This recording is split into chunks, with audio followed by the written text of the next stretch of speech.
Welcome to the podcast, everyone. It's so great to have you all on one more time. We are here from the Canada Strong and Free Conference, and it has been a doozy here on night one. It has been a wild time. We were able to hear from Boris Johnson and Tony Abbott. Tony Abbott being the former Prime Minister of Australia, Boris Johnson being the former Prime Minister of the UK.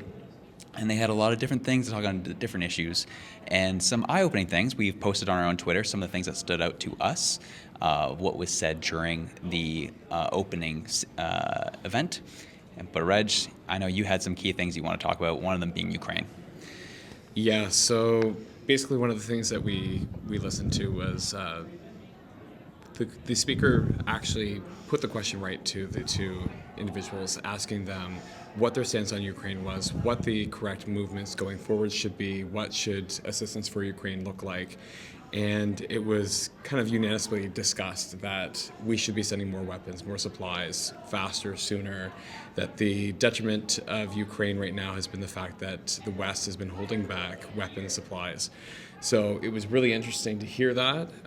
It was also interesting to hear that Ukraine must join NATO. Yes. When that was said, I think the change in the room was palpable. So it was... Yeah, I don't even know how to put that into words. I'll try my best to help you. Yeah. It was definitely, the room is very divided, which I thought was really interesting. First, because we are seeing a wide variety of different conservatives. We have neocons, we have big C conservatives, small C conservatives, we have libertarians in the crowd. A lot of people who feel a lot of different things. I was able at the time too, I was sitting next to a reporter from Rebel News who was cringing at the moment he said all these things, which I thought was something kind of interesting to take in. And then it's like, I guess some of the crowd was like, yeah, send more to Ukraine, keep giving Ukraine more money. And other parts of the crowd was like, end it now, stop doing what Justin Trudeau is doing, we're done with it. And so there's a little bit of tension in the crowd when that call came up, which I think was a good time because it seemed like Tony Abbott and Boris were actually on board, both agreeing with that, which makes sense. They're both heads of state, former heads of state, that I would agree are part of that more of establishment political perspective.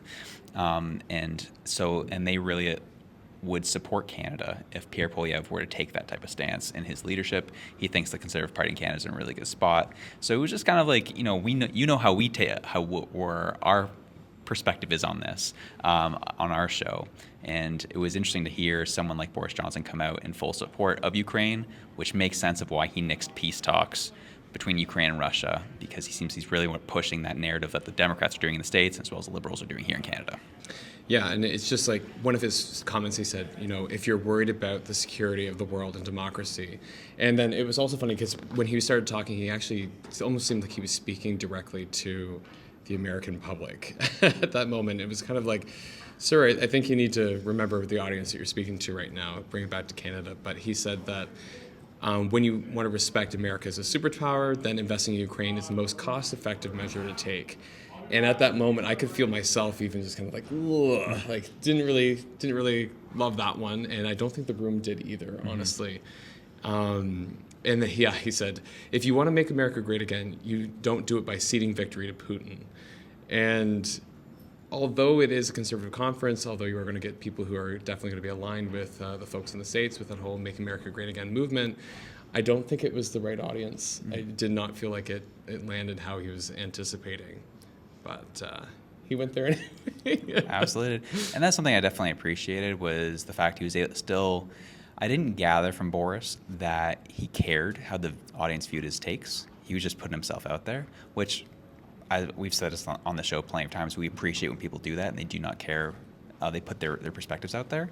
But it was interesting just to see that, a lot of the crowd was not on board with what he was talking about. And again, we never will ever get a straight answer on why he nixed peace talks between Ukraine and Russia. But after hearing his perspective on what Ukraine is, he even said along the lines that Ukraine's a small, essentially giving the monetary sacrifice to Ukraine is small in comparison to saving freedom in the West. If that's his perspective, it makes sense of why he made sure that the peace talks ended when they did. Yeah, and Tony Abbott kind of supported that because one of the quotes that he said was that if Putin wins, there will be a new Iron Curtain draped across Europe. We need to supply them with the weaponry they need. Once the fight is over, Ukraine must be let into NATO. We must also say that if Beijing was to go after Taiwan, that we would be there for them and that NATO would also be there for them. So it's really promoting that idea of NATO being there for the little guy against the large superpowers, and them really identifying China and Russia as the superpowers that we need to stand against. Absolutely. So it was definitely heated. That was electric, wasn't it? Well, we enjoyed it. Hope you did too. If you did, you can check this video out here to the top right corner right near my window. Get over. There it is. There it is right there. And if you liked that, you can also check this one right here. We love you. Have a good one. Peace out.